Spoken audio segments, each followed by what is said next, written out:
Anda mau dapat resep dari saya, ikuti saya aja supaya Anda juga kena 37 kasus. Mau nggak? Kaisang ketua partai minta bantuan bapaknya yang adalah presiden yang sebentar lagi tumbang.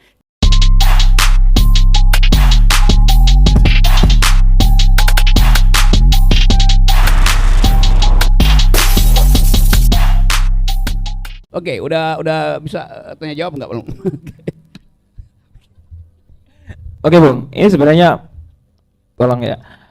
Sebenarnya menjawab sekali dengan konteks pertanyaan dan tema kita, dan sebenarnya itu singkat padat dan dengan sangat mewakili apa yang terjadi saat ini, apa yang menjadi paradigma yang salah dalam memilih seseorang pemimpin. Oke.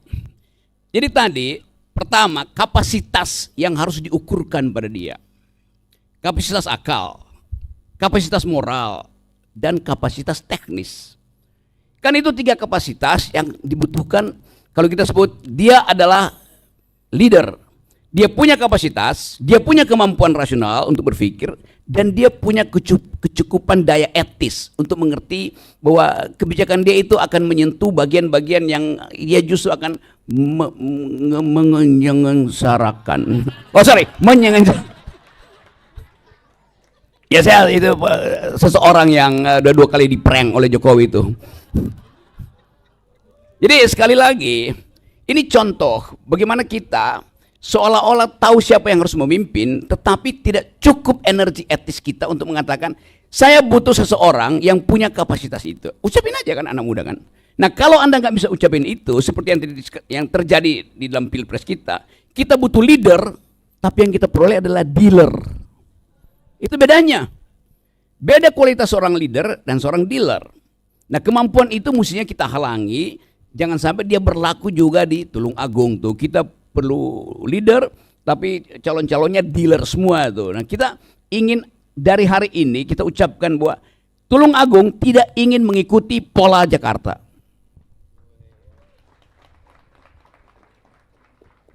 Jakarta artinya nasional ya. Oke, nampaknya wah, kalau saya teruskan diskusi ini tidak akan berakhir pada diskusi moderator ya. Saya minta saja kita akan buka pertanyaan, karena saya yakin pertanyaan saya jauh daripada pertanyaan kawan-kawan yang begitu banyak. Takut tidak terakomodasi dengan baik. Monggo, kita akan membuka sesi pertanyaan langsung. Tapi sebelum itu, nah ada perform. Jadi kita akan ada perform dari rapper Perhutani sekali lagi. Ini adalah lagu yang dedikasikan teman-teman untuk mengkritik koruptor. Ini adalah bentuk apa ya, kegelisahan kawan-kawan karena merasa sebagai rakyat yang terdolimi. Judul lagunya adalah Laler Coklat. Woi, tapi mungkin Jawa, Gus. Bung Rocky paham nanti bahasa Jawa? Saya anggap aja saya paham. Gitu aja ya. Dan kita akan perdengarkan bahasa Jawa nih ya. Pakai bahasa Jawa. Ini memang local wisdom kita. Oke, teman-teman yang nggak bisa bahasa Jawa saya terjemahkan nanti ya. Oke.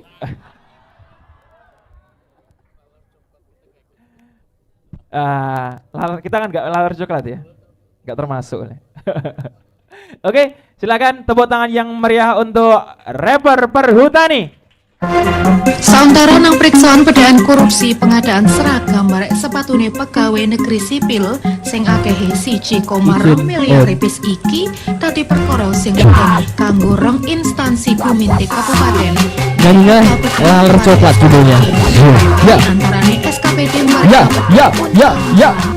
Coba semangat gituan ya. Untuk mengetahui kabar selengkapnya sudah bersama saya. Hey, yo. Negorone rusak dipangan laler. Rakyate susah dipangan laler. Negorone bubra dipangan laler. Lalere pinter Dicekeli jolibar. Negorone rusak dipangan laler. Rakyate susah dipangan laler. Negarane bubrah dipangan laler. Lalere pinter. Dicekel ijo liber. Kapan kutha iki Bisa Duroto kapan kutha iki bisa adile luwe nyoto. Rakyat kalah kuat karo jeneng kuwasa. Nek arep ora trimo iso urusane dawa. Rakyat bayar pajak kuwi wajib ajek nanging opo sing dadi hake rakyat digecek. Laler coklat rakyat mager-mager jelas kalah pangkat isone mung meneng cep. Bena turu murep Eto macam idek. Moto macam idek. rakyat diidek. Maling kelas teri diadelan disikep.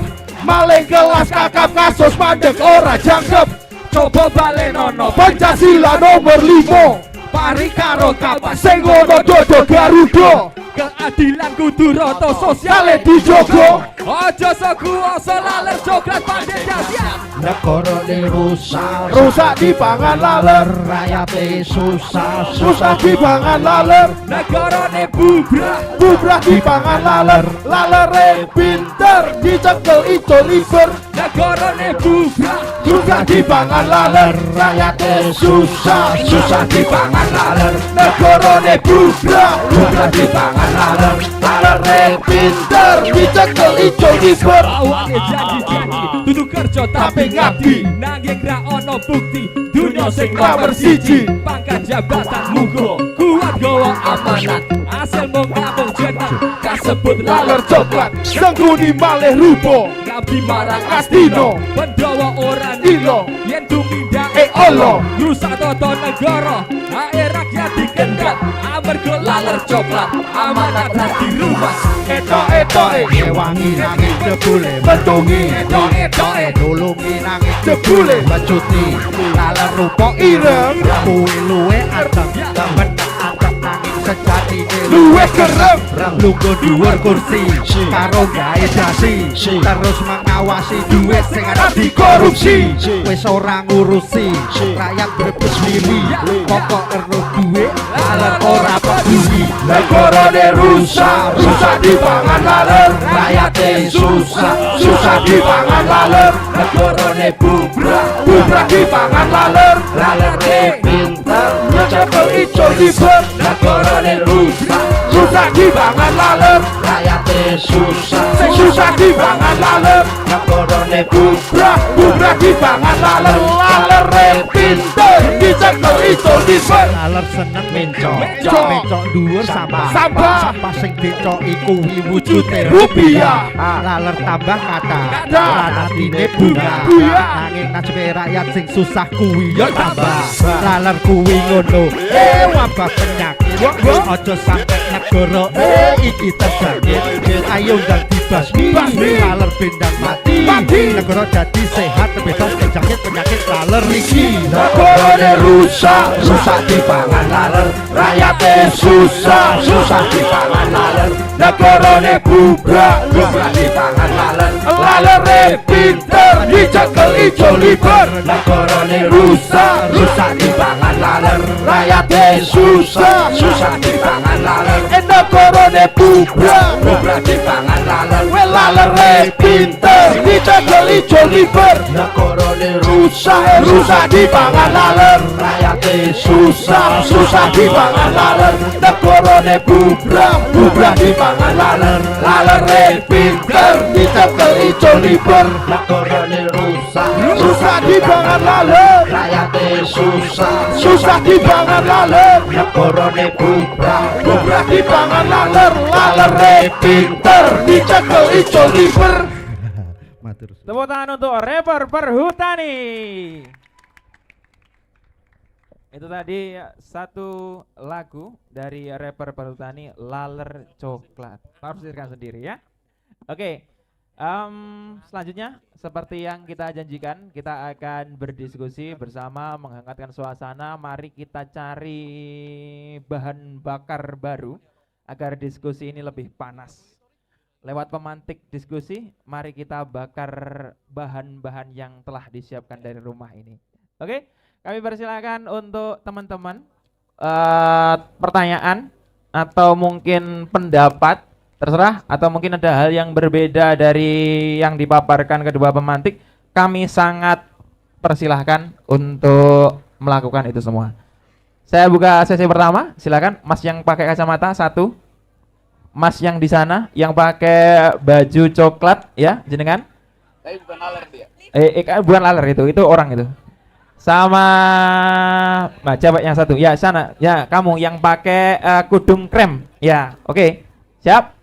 3 pertanyaan kami persilakan untuk maju ke depan. Tolong tim ngaji ngopi untuk mempersiapkan mic.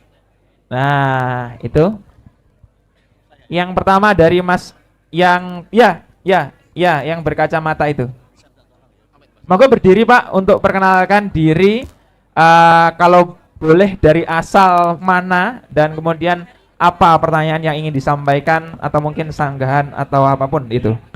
Oke, terima kasih. Selamat malam teman-teman semuanya. Atas kesempatan malam hari ini bisa ketemu langsung dengan Profesor Akal Sehat Indonesia. Tepuk tangan untuk Bung Rocky Gerung. Terima kasih. Oke. Yang pertama, saya ingin memberikan apresiasi kepada beliau, Bung Rocky Gerung, karena selama ini kita mengenal seorang filsuf itu lebih banyak di Menara Gading ya. Tapi Bung Rocky Gerung yang seharusnya atau seandainya mau menulis buku, saya yakin bisa sudah berpuluh-puluh buku. Kemarin sempat diri dulu Pak, mungkin. belum ya. Oh iya betul. Oke, sorry. Nama saya Hari Pradana dari Ngunut Tulungagung, Bung Rocky Gerung ya. Dan Pak Diki Hari Pradana, bisa dipanggil Hari aja gitu ya. Ya, oke, kembali ya. Tadi memberikan apresiasi kepada Bung Rocky Gerung, seorang filsuf yang sebenarnya kalau mau menulis buku mungkin bisa berpuluh-puluh buku ya. Karena pernah mendengar dalam sebuah VT Bung Rocky Gerung sanggup mengerjakan skripsi hanya dalam waktu 5 atau 7 hari, Bung. Nah, kalau nggak salah ya. Artinya kalau mau hanya sekedar menulis buku, beliau akan begitu banyak gitu. Namun Bung Rocky lebih memilih untuk bersama masyarakat ya, mencerdaskan. Artinya kita di sini semua seperti kuliah S3 semua di sini ya. Calon-calon doktor masyarakat gitu ya. Kemudian pertanyaan saya ini Bung Rocky. Yang pertama, selaku Profesor Akal Sehat Indonesia yang sudah diakui ya. Namun demikian kalau kita mau mendengar sedikit ke masyarakat bawah, sering beranggapan bahwa pemikiran Bung Rocky itu kontroversial gitu ya, kurang dimengerti ya, kurang dimengerti sehingga nadanya negatif gitu loh. Wah itu ngerusui pemerintah dan sebagainya seperti itu. Bahasa Tulungagung pah ya. Gitu Bung Rocky Gerung ya. Untuk masalah di Tulungagung pemimpin saya nggak menanyakan secara khusus, tapi secara nasional bahwa tolong Bung Rocky ya, bisa dijelaskan nggak bahwa money politics itu sangat merugikan Indonesia, khususnya dalam memilih seorang pemimpin atau wakil rakyat yang punya kredibilitas. Terima kasih. Wassalamualaikum warahmatullahi wabarakatuh. Waalaikumsalam warahmatullahi wabarakatuh. Terima kasih Pak Hari tadi ya. Monggo selanjutnya dari Mas ya yang pakai jaket coklat, bukan laler coklat kan ya? Ya. Terima kasih waktunya. Assalamualaikum warahmatullahi wabarakatuh. Perkenalkan saya nama Nafi, panggilannya Nafi saja. Saya dari Tulungagung, dari Kecamatan Sumber Gempol. Terima kasih waktunya Bung Rocky dan Pak Didik. Ada 2 poin mungkin yang saya ingin sampaikan dan terkait bagaimana mencari pemimpin yang tadi digambarkan sebagai seperti Cinderella. Intinya yang memiliki nurani, berhati nurani yang baik.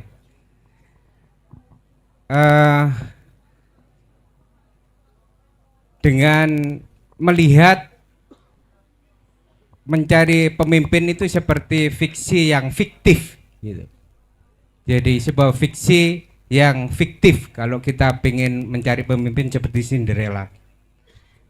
Tantangan kedua karena ada PT, Presiden Threshold, itu yang menghambat kita memperoleh pemimpin yang seperti yang digambarkan tadi. Itu terkait dari Bung Diki tadi. Yang kedua, tadi Bung Rocky menyampaikan bahwa saya khawatir nanti Anda setelah dari Tulungagung ini nanti dikeroyok sama orang Tulungagung. Karena tadi menyinggung bahwa mencari pemimpin itu harus ideal seperti yang disampaikan. Itu realitanya di Tulungagung, pemimpin yang masuk penjara itu yang justru yang terpilih.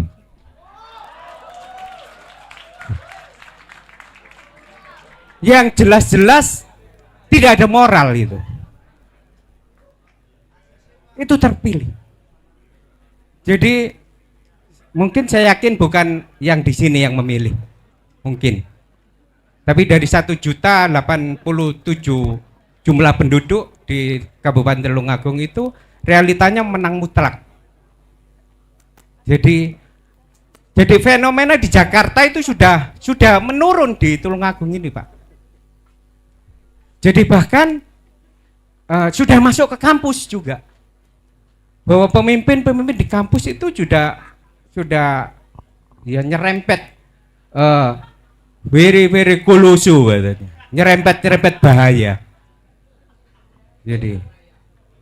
Jadi fenomena ini sudah naudzubillah min dzalik gitu. Jadi saya khawatir yang jenengan sampaikan tadi Bung Rocky itu sebenarnya sudah kedaluarsa gitu. Jadi artinya sudah ya contoh yang di Jakarta itu sudah real langsung diterapkan di Kabupaten Tulungagung ini. Jadi saya minta bagaimana kita ini harus menghadapinya. Jadi mohon biar jenengan nanti tidak dikeroyok orang Tulungagung. Jadi dalam tanda kutip. Jadi mohon kasih solusi kepada kami ini yang mungkin dalam tanda kutip yang disampaikan oleh Pak Diki tadi yang masih memiliki nurani. Saya kira itu. Terima kasih. Mohon maaf. Assalamualaikum warahmatullahi wabarakatuh. Waalaikumsalam warahmatullahi wabarakatuh. Selanjutnya, monggo. Ya, Mbak yang sebelah sana.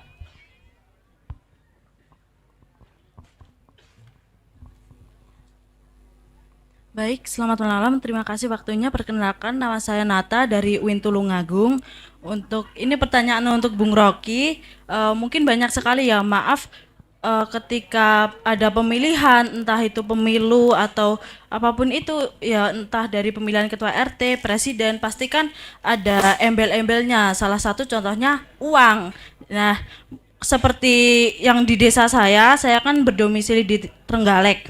Nah, waktu ada pemilihan itu istilah kasarnya kayak diberi uang dan mereka itu memanfaatkan pola pikir masyarakat desa yang masih tergantung pada sistem pragmatis. Intinya kayak dikasih uang mereka milih, padahal mereka ini nggak memikirkan ke depannya itu gimana gitu, nggak memikirkan.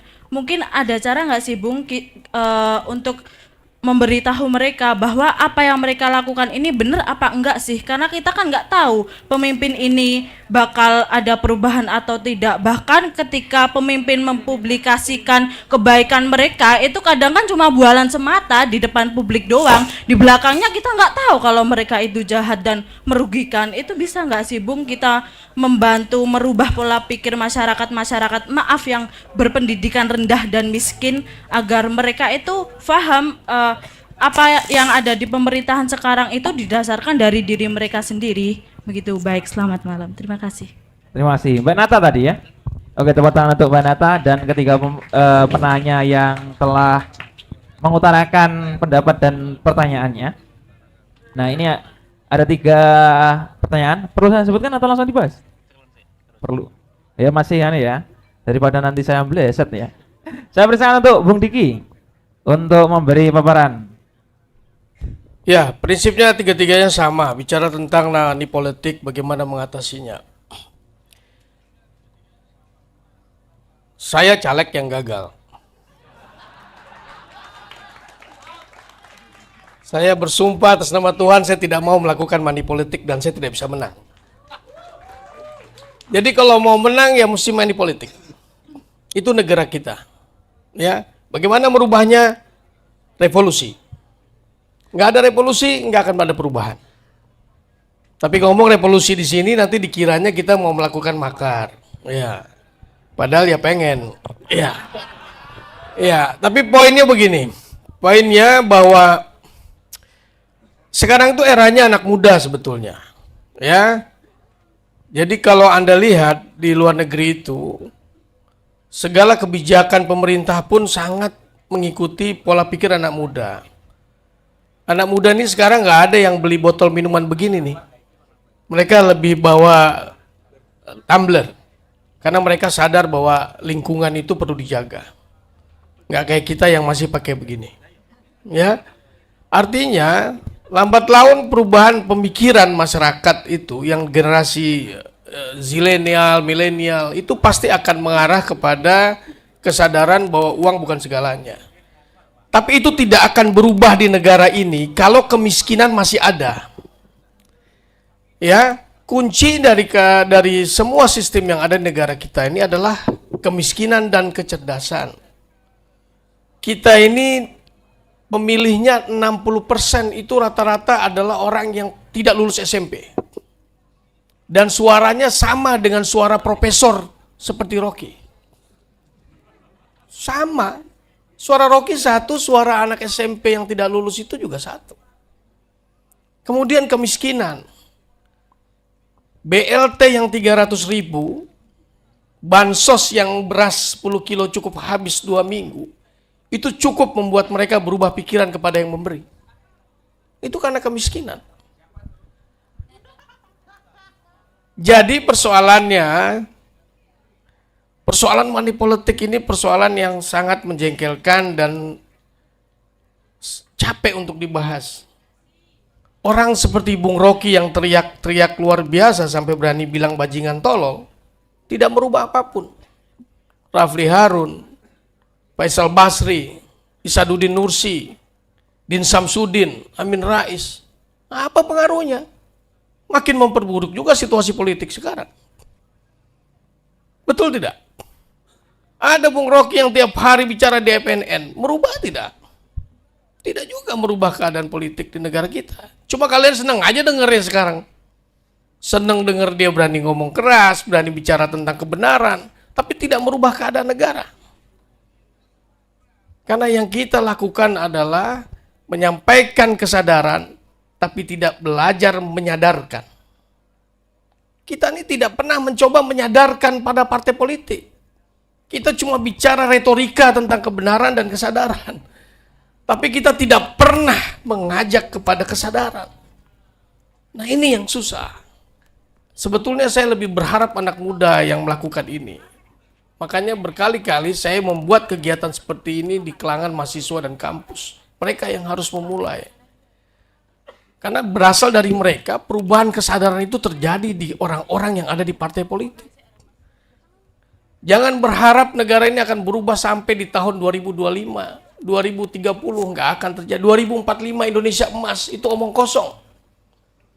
2045 negara kita sudah punya hutang yang tidak mampu kita bayar. NKRI harga mati itu hanya slogan untuk para negara-negara pemberi donor, supaya negara ini tetap membayar hutangnya. Buat saya NKRI bubarkan saja. Jadi negara federasi sehingga hutangnya bisa diatur oleh daerah-daerah masing-masing. Otoritas daerah dilakukan. Distribusi daerah lebih perluas. Banyak ide-ide itu, tapi itu tidak akan sampai kepada perubahan sistem negara kalau tidak ada revolusi. Terutama revolusi pemikiran anak-anak muda. Ya, Bang Rocky ini capek tiap hari harus bicara begitu terus. Bolak-balik dipanggil Mabes Polri karena dilaporkan. Ada berapa Bang? Kasus? 37 kasus. dilaporkan. Tapi tidak merubah negara, saudara-saudara. Tidak merubah sistem. Tidak merubah keadaan negara. Tidak merubah Indonesia menjadi sejahtera. Semua orang-orang tokoh yang saya sebutkan tadi cuma teriak retorika kesadaran kepada mereka. Tapi mereka nggak sadar. Jadi poin yang kita lakukan adalah menyadarkan partai politik karena itulah biang keladi kerusakan negara kita. Dan itu harus dimulai dari anak muda. Generasi muda mulai aktif, mulai mau berpolitik. Jangan cuma cerita-cerita aja mau demonstrasi, kemudian golput dan lain-lain. Itu tidak menyelesaikan persoalan. Masuk ke politik. Rubah orang-orang tua itu yang ada di dalam partai politik itu dengan pemikiran-pemikiran baru anak muda. Berkali-kali saya datang ke tempat anak muda, mahasiswa dan lain-lain memanggil Bang Rocky, mengajak Rafli Harun. Tidak lain tujuannya adalah untuk melakukan itu. Tapi itu persoalan perjalanan panjang Bapak Ibu semua. Revolusi bukan sesuatu yang bisa menyelesaikan persoalan katanya. Tapi saya yakin bahwa negara ini akan kembali menjadi baik setelah mengalami pembusukan yang maksimum, kata Bang Rocky. Jadi kita ini sedang dalam proses pembusukan negara supaya nanti tuhonnya tumbang, akan masuk sinar matahari di antara pohon-pohon itu sehingga menghasilkan tunas-tunas baru sehingga negara ini menjadi negara dengan kepemimpinan yang bergaya baru. Mudah-mudahan, ya. Oke, kemudian ya prinsipnya sama. Mas Nafik salah, Anda tadi saya tidak bicara idealisme. Pemimpin yang saya bilang itu adalah seperti Cinderella kalau Anda mencari yang nurani itu. Itu hanya fiksi saja, Anda tidak akan bisa mendapatkan itu. Tapi tetap kita punya harapan kan, harus punya keinginan untuk bisa mendapatkan pemimpin yang itu. Bagaimana caranya? Ya carilah dari antara pemimpin yang ada tadi, yang koruptor tadi dan lain-lain, pilihlah yang punya etika yang paling baik, itu yang harus Anda pilih. Daripada Anda golput, maka Anda akan kehilangan banyak hak Anda untuk mencari pemimpin di negeri ini. Bang Rocky, coba dimantangkan lagi Bang. Monggo, Bung. Oke, saya tahu pertanyaannya itu aja tuh. Anda mau dapat resep dari saya, ikuti saya aja supaya Anda juga kena 37 kasus. Mau nggak? Kan itu kan. Kalau saya ditangkap, saya diperiksa segala macam itu, Anda, ya kami doakan supaya selamat, kami ya bersama. Ya tapi Anda nggak mau ambil risiko, itu soalnya tuh. Politik is all about risk. Anda mesti ambil risiko dengan konsekuensi yang Anda hitung sejak awal. Anda takut nanti DO. Oh iya, Anda takut DO itu artinya Anda mengizinkan negeri ini dipimpin oleh rektor dungu. Konsekuensinya, Anda takut mengucapkan bajingan tolol, itu artinya Anda membiarkan dinasti bajingan tolol itu menguasai Anda setiap jam. Jadi kompleksiti pikiran itu yang mencegah Anda untuk menjadi seorang revolusioner. Dari awal itu masalahnya, sederhana masalahnya itu. Saya setiap hari itu ada 60-70 permintaan diskusi ke saya. Saya bisa penuhi. Ini setiap hari ya 60-70 tuh. Paling sebulan ya 5-6 kali saya keluar kota, tapi itu pun udah habisin energi saya. Tapi orang nunggu lagi kan di situ. Sambil Anda menunggu, Anda putuskan di Tulung Agung Anda mau minta tolong pada siapa? Pada keagungan. Nah, ini kesempatan saya untuk memberi semacam kritik diri bahwa Anda lihat misalnya, Anda barusan mendengar Pak Jokowi minta supaya Pak Prabowo datang ke Ibu Mega agar terjadi rekonsiliasi itu. Bayangkan, Jokowi harusnya cari cara supaya bertemu dengan Mega, tapi dia muter lewat Pak Prabowo. Lalu Pak Prabowo mungkin bilang, ya bagaimana saya mau tolong? Anda kan udah diusir dari PDIP kan? Kan mestinya Pak Prabowo katakan itu. Tidak mungkin Pak Jokowi, karena Pak Ibu Mega pasti tidak akan terima proposal apapun dari Jokowi melalui siapapun. Tetapi selalu ada yang siksak di situ. Ada partai politik yang masih menganggap bahwa oke, pemulihan hubungan antara Jokowi dan Megawati bisa menimbulkan aura baru untuk membangun bersama. Tuh nggak ada istilah membangun bersama, membangun dengan perspektif sendiri. Kan itu politik seharusnya dari awal. Politik hanya disebut politik kalau Anda tegas menyatakan siapa musuhmu. Bukan musuh pribadi, bukan musuh personal, tapi musuh dalam bentuk paradigma. Anda mesti terangkan bahwa kenapa misalnya ada kesenjangan antara yang kaya dan yang miskin. Kenapa misalnya jumlah aset kita yang akan ditinggalkan oleh ibu kota negara Jakarta akan pindah ke ikan, aset itu udah dilirik hanya oleh 4 orang. Sepanjang Tamrin mungkin 20 gedung itu dilirik hanya oleh 4 orang, lalu dia bagi kapling di situ. Anda tahu itu karena anak-anak muda, Anda baca literatur, Anda baca sinopsis media asing tuh. Tapi Anda tetap bertanya bagaimana menghilangkan money politics. Kan dasar dari kita berpolitik adalah tuker tambah ide, tuker tambah pikiran. Kemampuan itu kita ucapkan dari dalam hati kita, perluas ke keluarga, perluas ke tetangga. Jadi kalau tadi persoalannya, kita mau cicil atau kita mau bayar tunai kedunguan ini? Silakan pilih aja kan. Saya ingin kita bayar tunai, karena itu saya senang kalau diundang ke sini. Mestinya besok ada demo di depan kantor wali kota, depan kantor gubernur kan. Hanya itu yang bisa menggetarkan. Apa yang terjadi di dunia hari ini? Anak muda dunia itu bangkit. Dari kampus di Columbia, di New York, sampai kampus di Inggris itu, seluruh anak muda bangkit demo menduduki fakultas untuk satu isu, yaitu bebaskan Palestina tuh. Jadi ada musuh bersama, dan kita mesti terangkan itu bahwa revolusi perubahan itu hanya akan timbul kalau kita ucapkan bersama-sama ada musuh bersama dan tunjuk secara konkret itu. Konkret bukan orangnya, karena nggak mungkin politik berubah hanya dengan ganti orang. Yang terjadi adalah anggapan bahwa seluruh dunia anak muda itu seolah-olah mengulangi nostalgia yang disebut flower generation tahun 60, ketika dunia menyadari bahwa intervensi Amerika di Vietnam adalah pelanggaran peradaban itu. Demonya satu dunia demo. Prancis itu mogok kuliah itu, rektornya jatuh pada waktu itu. Amerika akhirnya menyerah semua anak muda yang berupaya untuk mempersoalkan intervensi Amerika di Vietnam dianggap sebagai komunis. Padahal mereka memperjuangkan hak mereka untuk memimpin masa depan. Anda juga begitu. Ada Kaisang kemarin bilang bahwa PSI akan dibantu oleh Pak Jokowi untuk menemukan kader-kader di daerah tuh. Kaisang ketua partai minta bantuan bapaknya yang adalah presiden yang sebentar lagi tumbang. Jadi Kaisang nggak bilang begini, saya pemimpin PSI kalah, karena kami kalah, kami akan renovasi cara kami berpikir. Tidak. Dia bilang dia akan minta Pak Jokowi yang cara berpikirnya sama dengan Kaisang, sama dengan Gibran. Kan mestinya Anda marah itu kan. Kami ingin ada cara berpikir lain. Jadi pada akhirnya politik itu adalah duel tentang siapa yang harus dimusuhi. Sekali lagi bukan soal orang ya, tapi soal pikiran, soal gagasan.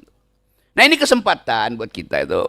Mulailah dengan menggeleng pada dosen, menggeleng pada rektor, menggeleng pada bupati, menggeleng pada wali kota, menggeleng pada presiden, bahkan menggeleng pada presiden yang barusan terpilih.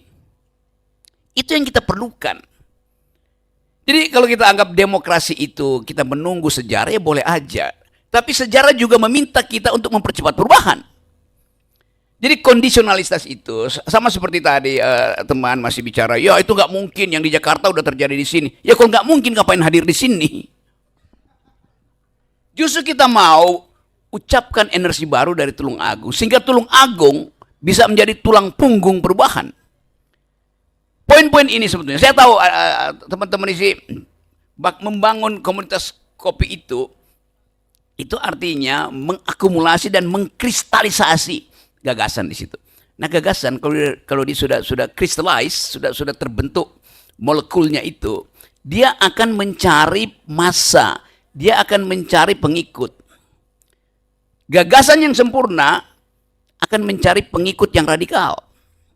Sekarang kita coba lihat apa isu yang memungkinkan kita mengorganisir lagi masyarakat sipil tuh.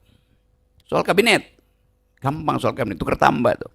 Soal ekonomi, tidak mungkin kita intervensi karena keadaan Indonesia itu tidak lagi kita kontrol, dikontrol oleh 2-3 pemain, 3 financial player, yang satu nongkrong di Singapura, yang satu di Jepang, yang satu lagi mungkin di Wall Street. 3 orang pemain apa namanya ini, kasino capitalism, pemain spekulasi uang, memantau pergerakan uang di Indonesia, saling call. Kita kerjain yuk Indonesia sebentar tuh. Lalu kursnya melambung. Lalu kita lihat bagaimana kemampuan Bank Indonesia untuk mengintervensi dolar supaya nggak kabur. Habis cadangan devisa kita. Kan kita membaca itu dari ke hari ke hari, maka kita mesti bikin kegiatan paralel untuk memungkinkan percepatan pembusukan itu. Kita tahu pada akhirnya ini negara bakal bangkrut. Maka kita mesti siapkan alternatif itu. Mulai mengatakan bahwa siapa pemimpin Tulungagung? Coba sebutkan, si A. Paham nggak dia dengan lalu lintas keuangan dunia tuh? Siapa pemimpin Tulungagung? Si B. Paham nggak dia dengan buruknya hilirisasi yang diasumsikan akan membangkitkan ekonomi Indonesia? Itu pentingnya ilmu pengetahuan tuh. 2 hari lalu saya baca di Foreign Policy, majalah analisis statistik dunia, Pak Luhut Binsar Panjaitan menulis artikel di Foreign Policy yang berupaya untuk membujuk Amerika supaya membeli nikel kita. Judulnya kira-kira bunyinya, kalau Amerika tidak membeli nikel Indonesia, berantakan EV mereka tuh, electronic vehicle, mobil listrik mereka. Jadi kita lihat bagaimana pemerintah panik menulis di Foreign Policy. Itu artinya ada sesuatu yang menggelisahkan pemerintah ini. Lalu Pak Luhut diminta menulis di situ, atau Pak Luhut punya inisiatif berdasarkan keadaan sekarang. Saya ceritakan bagaimana paradoksnya. Mungkin sekali artikel itu udah ditulis 2 minggu lalu tuh, baru terbit di Foreign Policy 2 hari yang lalu, padahal 2 minggu lalu. 2 hari yang lalu, di hari yang sama dengan saya baca artikel itu, saya membaca satu proyek energi baru oleh Nastron di Amerika yang menemukan energi yang akan menandingi nikel untuk pembuatan baterai, namanya sodium ion. Lebih tinggi dari lithium ion.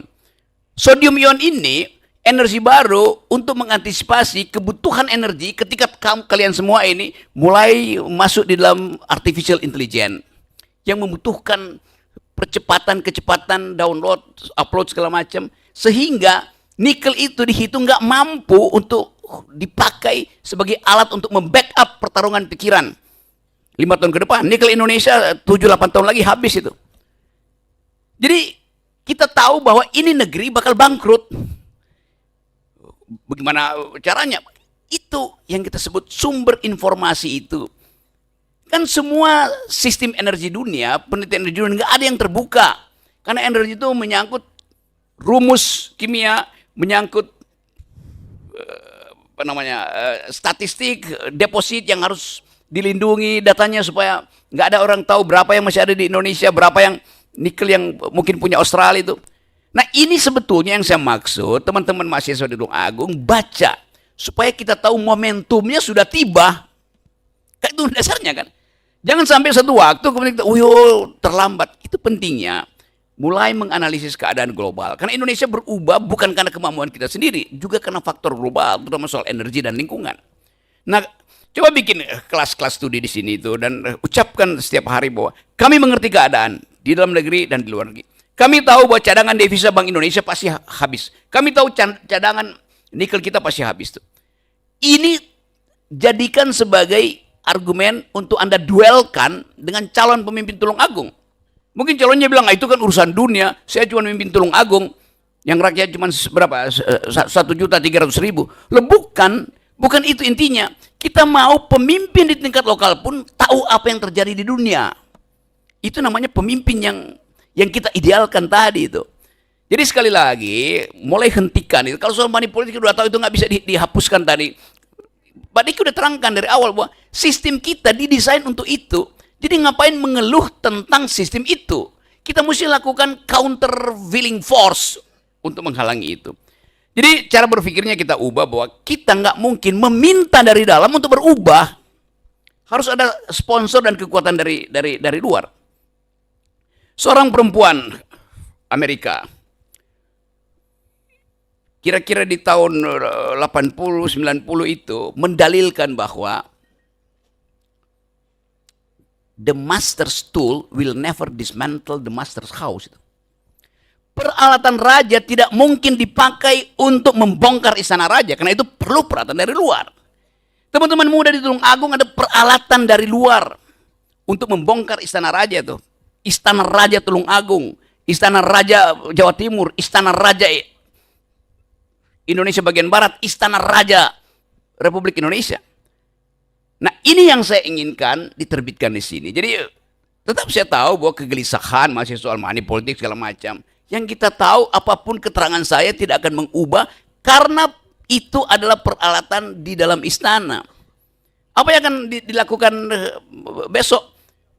Ya bukan lagi BLT beras atau money politics, adalah makan siang gratis. Itu adalah peralatan raja. Yang bahkan lebih menggemparkan dari BLT. Makan siang itu setiap hari Anda lihat, maka pikiran kita akan terhipnosis bahwa besok akan ada makan siang gratis. Minggu lagi akan ada makan siang gratis. Tapi pertanyaan kita, seberapa sustainable ide makan siang gratis itu?